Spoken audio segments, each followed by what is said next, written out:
պահին մենք ուղղակի մեր ունեցած տեղեկությունն է, որ մեղադրանք է ներկայացվելու։ Տեղեկությունը մեզ հայտնի է դարձել պաշտոնական հաղորդագրությունից, ինչպես որ դուք բոլորդ դա կարդացել եք, մանրամասնությունները, թե ինչ հանգամանքներ է նշված, ինչ է ում նկատմամբ է, անգամ դա չգիտենք։ Ուղղակի զուտ երեկվա խուզարկությունից եւ այդ բովանդակությունից, որ գրված էր խուզարկության որոշման մեջ, կարող եմ ենթադրեմ, որ երևի թե անտեսելով բոլոր այն տվյալները, փաստական տվյալները, որոշում է կայացվել 3-ի մասով էլ քրեական հետապնդման որոշում կայացնել։ Երեկվա խուզարկության արդյունքներով տնից ինչ են կարողացել հայտնաբերել եւ բնականաբար որևէ բան չէին կարող հայտնաբերել։ Համաձայն որոշման փնտրում էին ուրեմն վարչապետի քաղաքական գործունեությանը միջամտելուն ուղղված բռնության եւ խուլիգանության Գևորգ Գևորգյանի կողմից կազմակերպված, այս գործողությանը իրենց պայմանավորվածությունը հաստատող ինչ-որ փաստ էր։ Դա նաեւ դրա նախագծման եւ իրականացման վերաբերյալ ինչ-որ նախագիծ, պլան, այսպիսի բաներ։ Բնականաբար իրենք ուղղակի հանդիպեցին, ել եմ ասում, պատվոգրերի, գրքերի, լավ կներ տենց կարդային, իրենց էլ դա պետք լինելու կարծում եմ, գովասանագրերի շնորհակալություն։ Երեք առողջական վիճակի մասին խոսեցիք Առողջական վիճակի մասին այս պահին ենք խոսում, տղաներին տեղափոխում են արդեն, երկուսն էլ ունեն առողջական խնդիրներ, այդ առողջական խնդիրները նոր չէր առաջացել, նոր չէր ծագեց, առողջական խնդիրները երեխաները ունեցել են, Դավիթը առավելապես, եւ այստեղ խնդիրը նրան ունա, որ Դավիթի առողջական խնդիրը ուղիղ հակասում է, ելի եմ ասում, կառավարության որոշմամբ սահմանված անազատության սահմանափակման, այսինքն կոնկրետ խոչընդոտը։ Մի րոպե շուտ այդ երեխան պետք է գտնվեր ազատության մեջ։ Տիկին Մարտիրոսյան, նախորդին Լուսինե Բադալյանի գրառման տակ դատապարտող մի աղջիկ, որն ականատես է եղել տեղի ունեցածին, գրել է, որ խնդրում ենք, որ հանգիստ անցնեն տղայի մոտով, բոլոր թիկնապահներն ըմբռնումով մոտեցան, առանց խնդիրների անցան, սակայն նրանցից մեկը բավականին կտրուկ ու ուժեղ արձագանքեց, հարվածելով տղային։ Պարզ է դարձել հանգամանքը, առաջինը ինչպես է սկսվել, ով է հրահրողը եղել։ Բնականաբար հրահրողը բոլորից էլ պարզ է, թե ովքեր են եղել, որովհետև հանրությանն էլ պարզ է, տեսագրությունները կան, թե ինչպես են մտնում եկեղեցի, ինչպես են խաղաղ այդտեղ կանգնած տղաները ընդամենը եկել էին մասնակցեին արարողակարգին, այդ հրահրման մասը կարծում անգամ քննարկման ենթակա է։ Որովհետև ասում այդ կադրերը համացանցում չեն, հարվածն այնքան ուժեղ էր, որ նա կորցրեց հավասարակշռությունն ու ընկավ ժողովրդի վրա։ Այդ կադրը կա, ես վստահ եմ այդ կադրը նաև վարդնյականացնող մարմնի տիրապետման տակ է գտնվում, բռունցքով հարվածն է ուղղված դեպի Դավիթ Մինասյանին, որի հետևանքով ինքը ընկել է։ Այո, կա, այս պահին բնականաբար այդ ամեն ինչը անտեսվում է։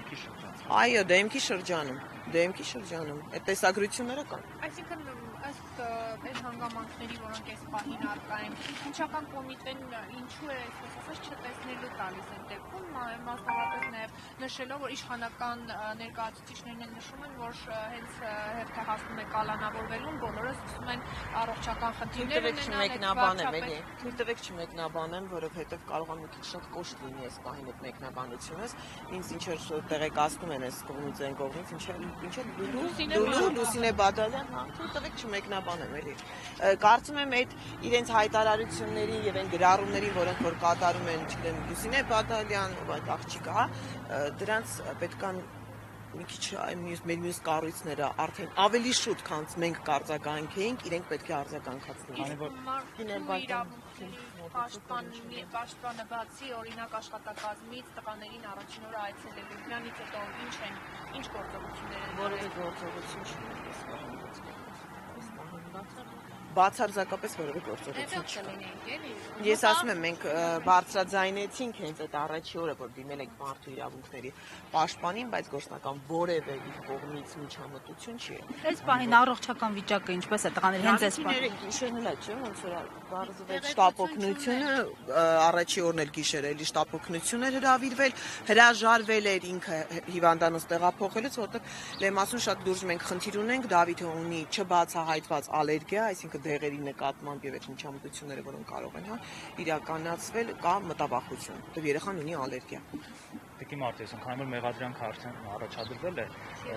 դեռ չի ներկայացվել։ Մենք ընդհանրապես գիտենք այդ պաշտոնական հաղորդագրությունից, որը որ մենք կարդում ենք համացանցից, փորձում ենք կապնվել, իմանում ենք ամեն դեպքում, քանի որ այս հանրային քրեական հետապնդումը կա, դուք այդ տղաների հետ խոսելով, դա փորձ է եղել հարվածելու, թե պարզապես մենք այդ մասով դեռ չենք խոսել, ջան, այդ մասով դեռ որևէ բան չենք ներկայացրել, առանձին մենք կներկայացնենք հանգամանքների վերաբերյալ, ոնց է եղել ով առաջինը, ով հետո, ինչի համար, այն որ չի եղել հարված եւ ընդհանրապես հարվածի մասին չգիտեմ, այդ հարվածը ոնց հայտնվեց, ով սկսեց քննարկել, ինչ որ մեկնաբանում են, հարվածը հասավ, հարվածը չհասավ։ Այդտեղ հարվածի բան չկա։ Ինչու եմ ասում, քանի որ քննարկումներ կան նույն քաղաքացիների կողմից, հա, սոցիալական ցանցերում, քանի որ այսօր հիմնական այսպես դերակատարվում է սոցիալական ցանցերը, բայց օրինակ նշում են, ասում են ոնց է ստացվում, գուցե դա էլ է էմոցիոնալ գործում, կամ եթե օրինակ ձեռքի շարժում չներ, այլ քելու փորձներ եւ ասել էմոցիոնալ գործում է եղել։ Ինչ պետք է լիներ, այսինքն մի դեպքում պաշտոնյայի կողմից դա արդարացնում որևէ բան չի լինում, իսկ երիտասարդ Այ եկեք հենց այ համադրության մեջ նայենք, դուք շատ լավ ասեցիք։ Մի կողմից պաշտոնյայի կողմից ով կատարում է այդ գործողությունները, չէ՞, որովհետեւ իրավական դաշտա չի հասնում, իրավական գնահատականի չի արժանանում, իսկ մյուս կողմից, երբ որ մենք արդեն հակառակ կողմում հայտնում ասորական քաղաքացին երեխա ուղղակի գնացել է աղոթք անելու եւ խոչընդոտում են իր այդ արողակարգի մասնակցել է եւ աղոթքին գնահատվում է բերում է իրավական դաշտ ու հայտնում է քրեական օրենսգրքի մի հոդված, մի դիսպոզիցիա, որը այս նորամուծությունը է։ Հոդվածի վերաբերյալ քաղաքական գործունեություն իրականացնելը։ Ջան, դուրս գանք հետո ավելի նաև մեղադրանքին ծանոթանանք ու այսինքն տղաները արդեն ներսում են։ Տղաներին բերել են, չգիտենք, հասել են թե չէ։ Մի հատ մտքն ես հասկանեմ։ Ես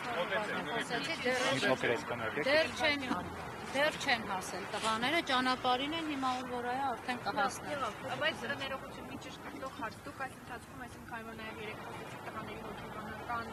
վիճակի մասին չէր փորձել շատ հարցեր տալ միջադեպի վերաբերյալ բայց այդ հանդերձ ուզում ենք հասկանալ տղաները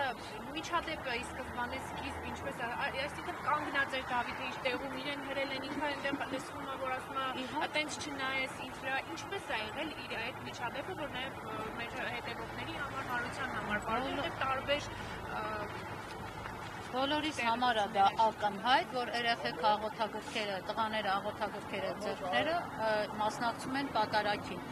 հրելով, հրմշտելով ներս են մտնում, տեղ են ազատում, որպեսզի տանեն ամենասկիզբը մարդը կանգնացնի։ Եթե կտեսնեք, մինչև տղաներին հասնելը եկեղեցու սկզբնամասում արդեն իսկ այնտեղ սկսվում է աղմուկը, աղաղակը, որ մարդիկ ասում են մեզ մի հրեք, մի թողեք, մի մտեք այստեղ եւ այլն, տարբեր տիպի խոսակցություններ։ Հերթական անգամ երեխեքին նույնպես հրել են, Դավիթը ինչ է ասում, ես ուզում եմ իմ տեղը կանգնեմ, այսինքն մարդը կանգնած աղոթում է, իր աղոթքն էր անում, իրան հրում են, խցում են, ասում են, չէ դու ստեղ աղոթք մի արա, որտեղ ստեղով պետքա չգիտեմ։ Մարդիկ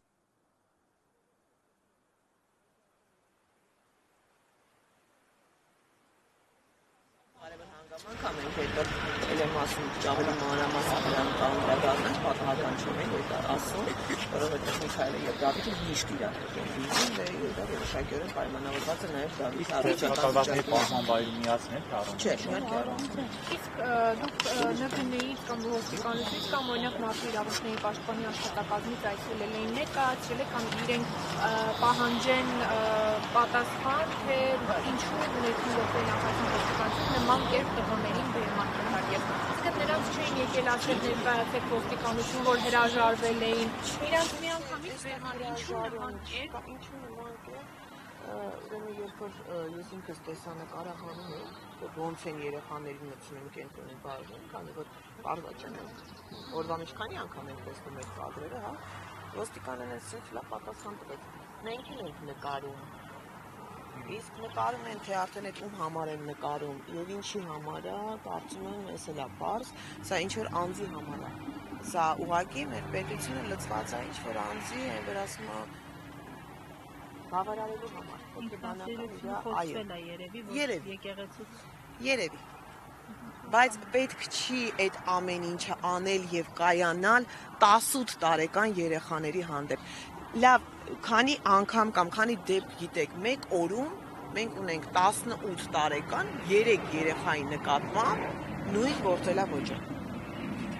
18 տարեկան 3 երեխա հայտնվել են ԶՊՎ-ում, որովհետև ուղղակի հայտնվել են մի վայրում, որտեղ հայտնվել է կոնկրետ այդ անձը։ Ինչեր sense այս ամեն ինչը, հա, ինքը շատ վտանգավոր, ինչեր նախադեպ է, վտանգավոր բան է սերմանվում հիմա։ Ուղղված երեխաների դեմ։ Պետք չի այդ երեխաներին խառնել, ես չգիտեմ, դա քաղաքական է, քարոզչություն է, ինչ քարոզչություն չեմ հասկանում, ծաղկազարդը, ինչ քարոզչություն, ինչ քաղաքականություն, ժողովուրդ, ծաղկազարդը, ինչ գործունեություն, ծաղկազարդը դա քաղաքական, ասենք, կարա քաղաքական թեզի մեջ տեղավորվի։ Ոչ պետական, ոչ պաշտոնական Կիրակի օրով եկեղեցում ծաղկազարդի արողակարգ։ Սա շատ իրականում շատ վտանգավոր նախադեպ է սրա։ Գևորգ Գևորգյանի հետն է։